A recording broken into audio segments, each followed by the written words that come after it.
Coming up on AgweekTV, ag leaders listen to concerns about the stressed farm economy.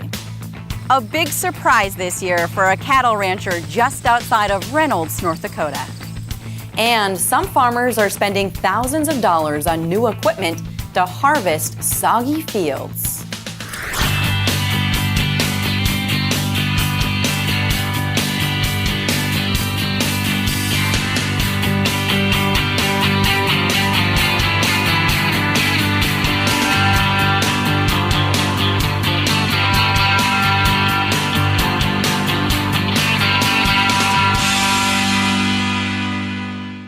Welcome to AgweekTV. I'm Shauna Olson.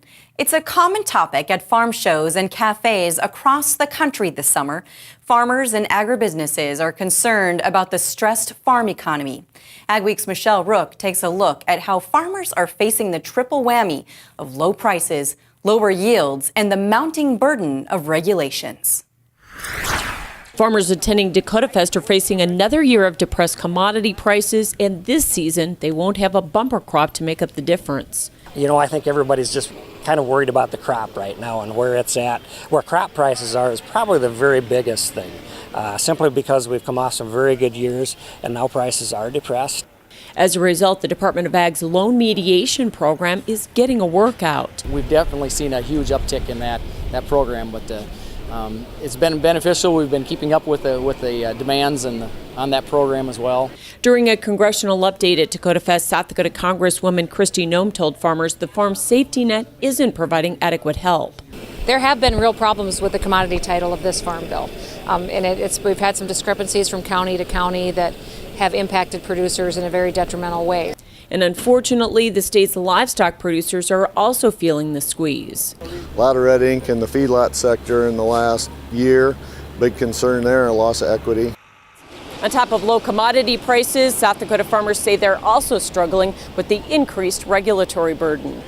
Some of these water rules, when they start trickling down to hitting 100, 200, 300 head operations, then the public is going to realize how serious this is. Representative Noem says during the recess, regulations are the top concern she's heard among the farm community. You know, the regulations coming out of the Obama administration would change our way of life. When it comes to waters and the Clean Water Act, the Waters of the U.S. regulation. So she says curbing those regulations will be high on their agenda when they return to Washington, even during a lame duck. In Mitchell, South Dakota, I'm Michelle Rook reporting for Ag Week. Many farmers have lost a lot of crops due to the soggy growing season in parts of the Northern Valley. For some, just getting to them is a challenge. Scott Cook has more. This summer's wet weather has Jared Sands literally stuck in a rut on his Alvarado farm. Forced us to buy tracks for the combine in order to get it off. Sands is just one of the many farmers in Marshall County whose combine kept getting stuck in soggy soils. In order to harvest his wheat, Sands had to replace the front tires on his combine with expensive tracks. The issue, I think, for a lot of growers, a lot of farmers, is the economics. And when you look at, $4 wheat, and maybe the crop isn't as good as you hope, if you spend, $70,000 to $85,000 on tracks, it's hard to kind of justify that. And some farmers have several combines, pushing the cost of tracks to well over $250,000. That's a tough price to pay considering the financial hit farmers have taken as this summer's torrential rainfall has drowned out a number of crops like sugar beets and pinto beans. This summer's wacky weather hasn't just affected farmers, it's also taking a toll on crop insurance agents. We have some fields that were totaled out by hail, other ones that are totaled out by drowned out. We'll have a lot of claims, a lot. Sunbee classifies it as a record number of claims. And as for Sands, he thinks he can salvage this year's harvest, but the soggy summer may affect next year's crops. Probably making one heck of a mess for next year. That's the sad part. This is not just this year to deal with, it's many years down the road. Too much rain has put a damper on some of the potato crop in the Red River Valley this season. Susie Thompson is the potato breeder at NDSU. She says many growers haven't had to use irrigation systems this summer, which is good and bad news. She says all the rain has also made it challenging to decide when to use the systems as well. In a lot of areas, there has been a lot of rain this summer. For instance, we have a potato plot at Crystal, North Dakota. Already by the middle of June, it was drowned out, and they have, even this morning, they were, getting heavy rains up in that area. So that's very sad. There's also been a lot of hail, again, in that Park River, Grafton sort of area. When you get a little bit farther south in the Larimore, Grand Forks area, the crop looks pretty good. Thompson says the crop is also in pretty good shape in Clay County in Minnesota.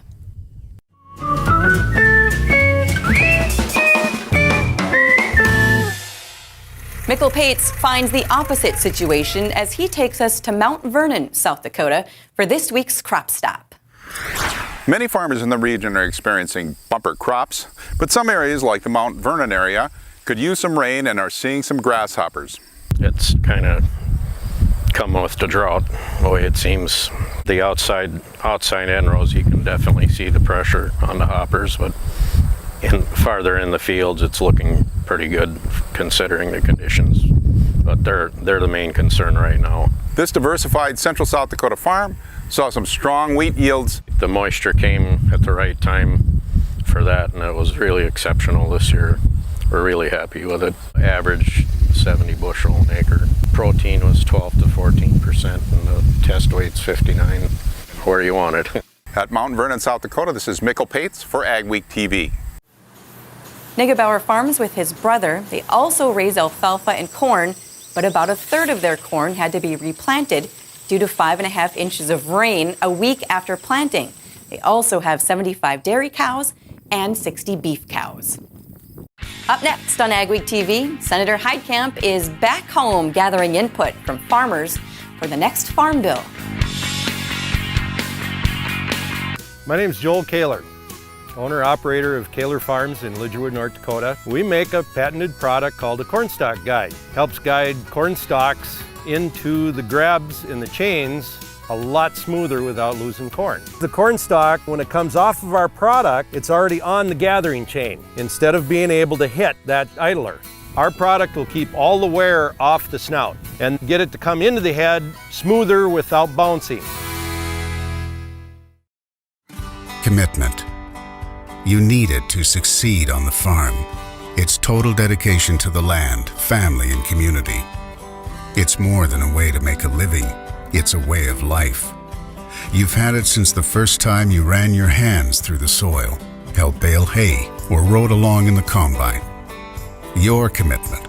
It's as strong as your family's trust, as honest as each long day you put in, and as pure as the opportunity that comes with every tomorrow. It's how we build our bins.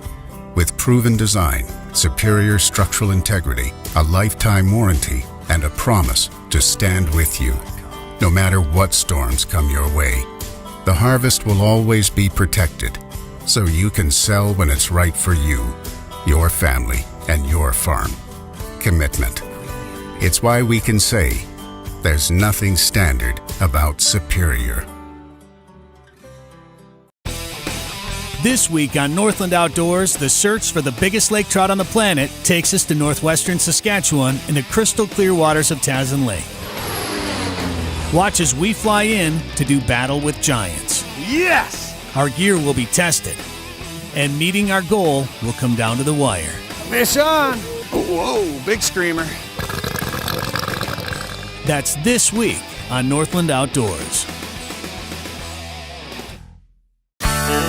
We know you'd do anything to keep your pets healthy. Here at Home of Economy, we're your Science Diet and Blue Buffalo headquarters. That means we believe in offering pet foods vets choose for their own pets. And we offer Science Diet and Blue Buffalo at the guaranteed lowest price. Your pets are healthy and you're paying less. What could be better? Find the right formula pet food for your pet's stage of life today. Home of Economy, where your dollar buys more. This is summer break for the U.S. House and Senate, but it doesn't mean they're not busy. Our lawmakers spend much of that time back home meeting with voters and hearing their concerns. North Dakota Senator Heidi Heitkamp made what she calls a farm bill tour. She met with growers to hear what they like about the current farm bill and get input on the 2018 one. Mikkel Pates was in Chaffee, North Dakota, when she met with sugar producers. Shauna, Congress is out of session in August, and U.S. Senator Heidi Heitkamp was one that was coming back and checking in on the basic industries, including agriculture and sugar in particular. What are the 2 or 3 biggest things that you face in the coming months and years? I would tell you really aggressive opposition, whether it is Jeanne Shaheen or Senator Flake. I mean, they basically have made this program the sole target of cuts. They are out for the sugar program, and they're being promoted by the candy industry, by people who really want to see a huge influx of very, very low-cost sugar into this country. Right now it's Mexico and how much sugar they're importing. They're bringing in sugar that is over their quota and is really just affecting all the pricing. You know, we talked a little bit about the GMO labeling bill, which was recently passed. That was something we saw as a positive as we move forward. It wasn't a perfect bill. Neither side got exactly what they wanted, but it was a nice compromise. While the sugar industry is famous for its political success, there's never a shortage of threats or policies to address. In Chaffee, North Dakota, this is Mikkel Pates for AgweekTV. The Farm Bill tour also included a stop at the Central Valley Bean Co-op in Buxton to talk about export programs.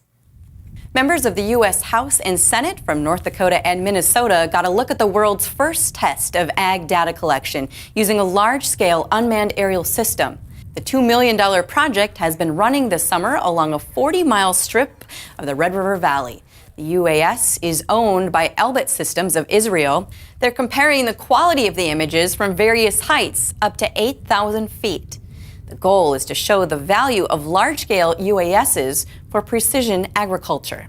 I think that in the next 2-3 years, we're going to show how this has become a commercially viable enterprise in which farmers can actually leverage that kind of data and information to manage their crops more effectively and more efficiently. Sarah Lovis farms in the experimental flight corridor and is very interested in how this technology and imagery can be used to improve farming. We've got a large volume of data that's been collected, and if it can theoretically be produced every 7 to 10 days, we'll be able to monitor changes in season over time. And we could do things like effectively manage our in-season nitrogen applications, maybe more precisely with in-season imagery than what we've been able to do before. If we can gather elevation data, hopefully we can also do a better job with some of our surface drainage efforts as well. The FAA hasn't yet approved rules for the use of large-scale drones. Will the weather cooperate or continue to do damage? Your Ag Outlook for the week is up next. And later, changing consumer tastes may be changing the way food is produced.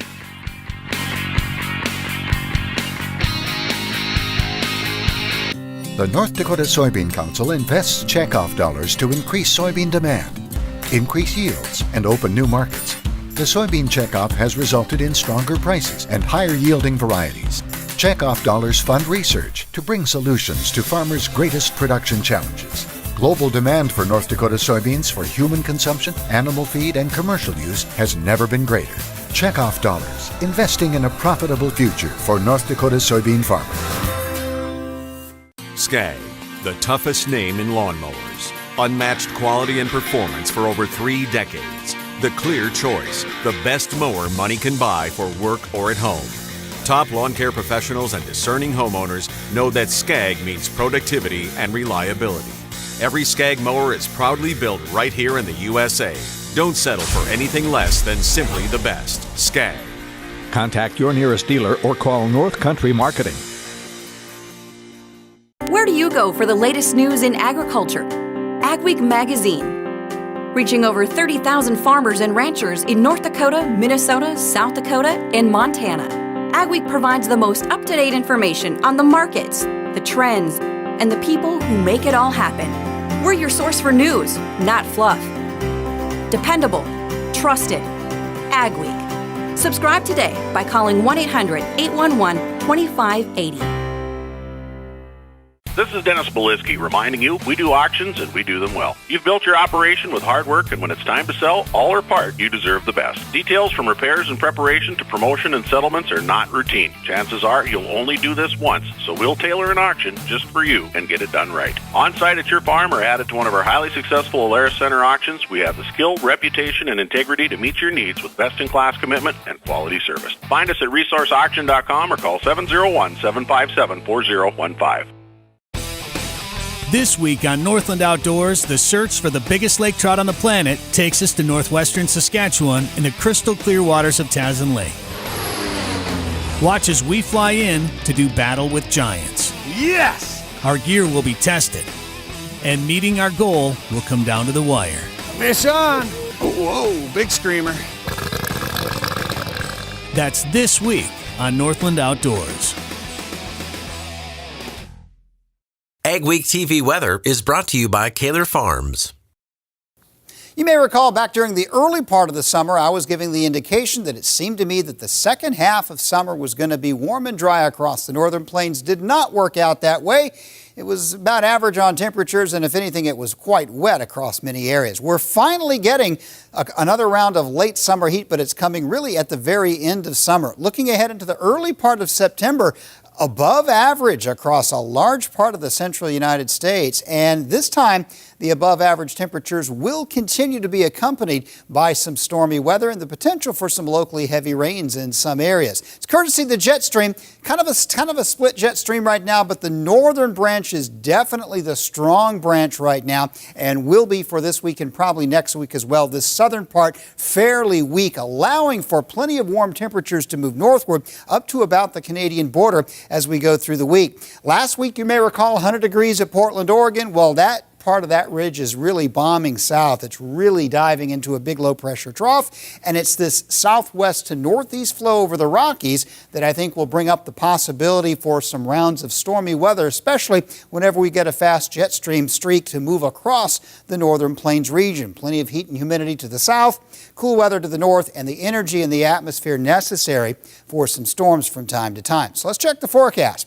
This week, I do think there'll be some stormy conditions at times, probably 2 or 3 rounds of thunderstorms in the Canadian border region, North Dakota, northern Minnesota, southern Manitoba.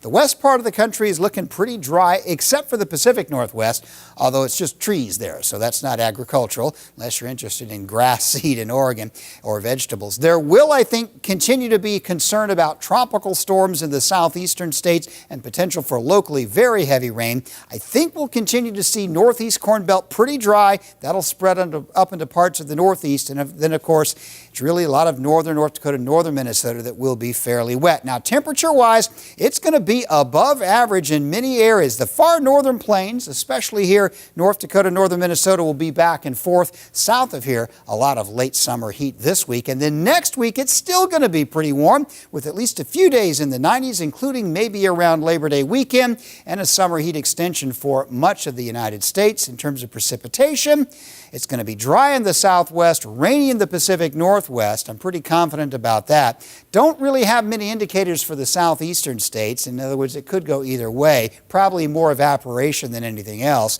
But across the northern plains, I think a second week of potentially fairly stormy weather, especially northern North Dakota and parts of Minnesota. So hot weather in the northern plains to finish out the summer. It will be stormy at times, and I do expect a fairly warm Labor Day weekend coming up with temperatures on at least a day or two in the 90s.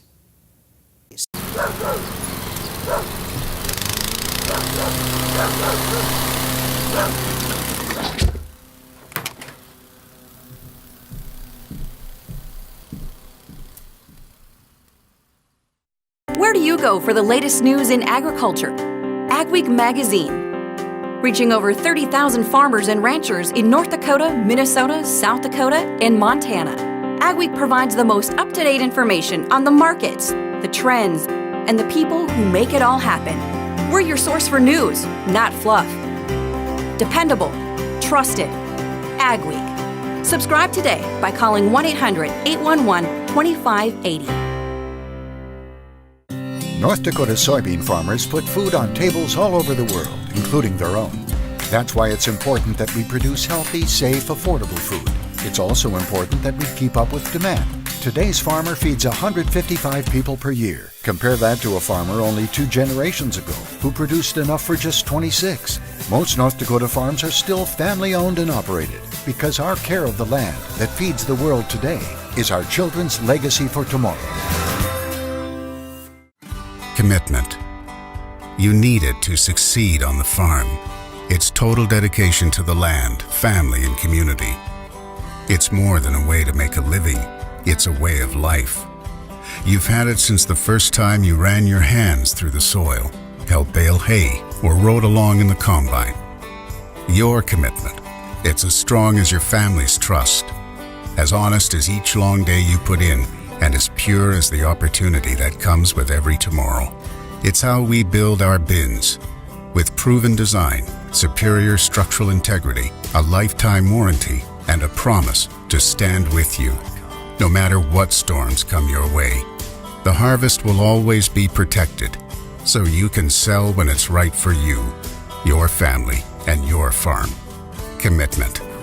It's why we can say, there's nothing standard about superior.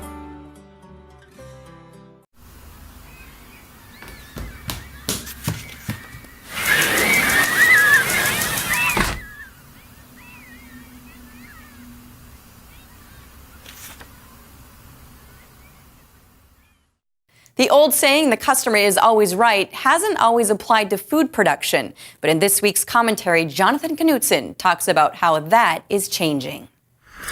Like many of you, I view egg through the prisms of science and economics. If an egg practice makes financial and scientific sense, I usually support it, or at least don't oppose it.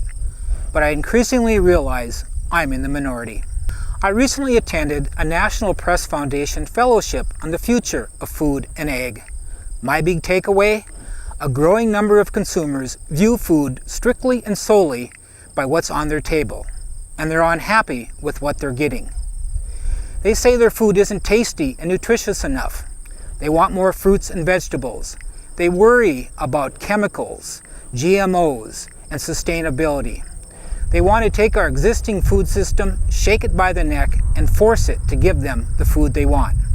Whether their new, refashioned food system would make economic and financial sense? Well, that's not the prism through which they view egg. Like many, maybe most of you, I'll continue to view an egg practice based on its scientific and financial merits. But I'll also do a better job of asking, are consumers getting the food they want? Ask yourself, can egg in general do a better job too?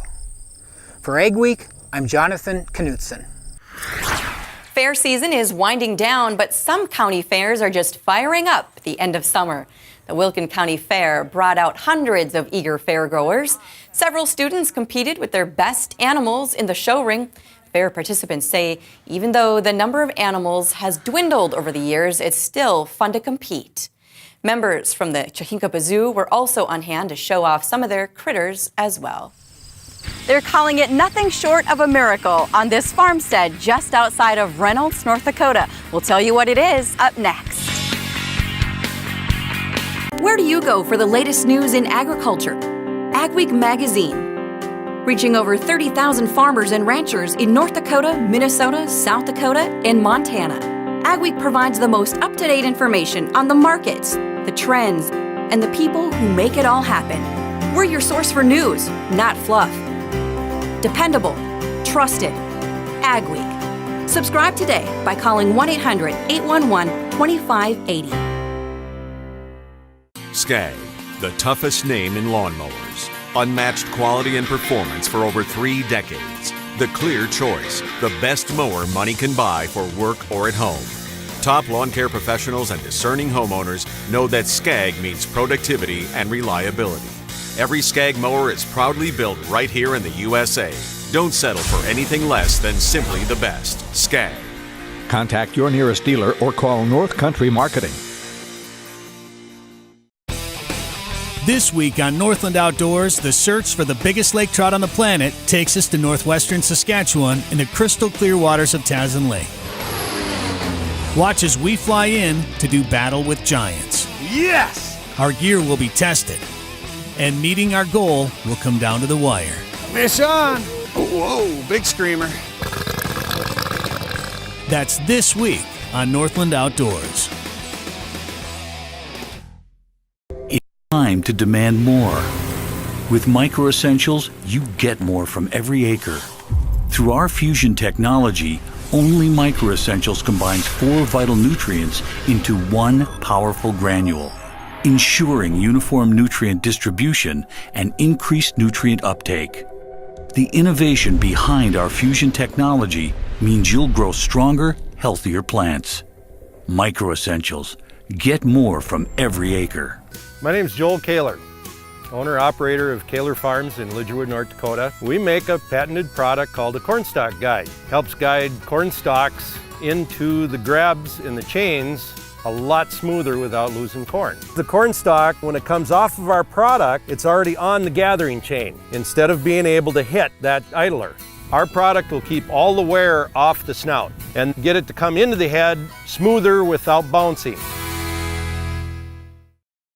Some say lightning doesn't strike the same place twice, but that may not be the case for a Reynolds, North Dakota rancher.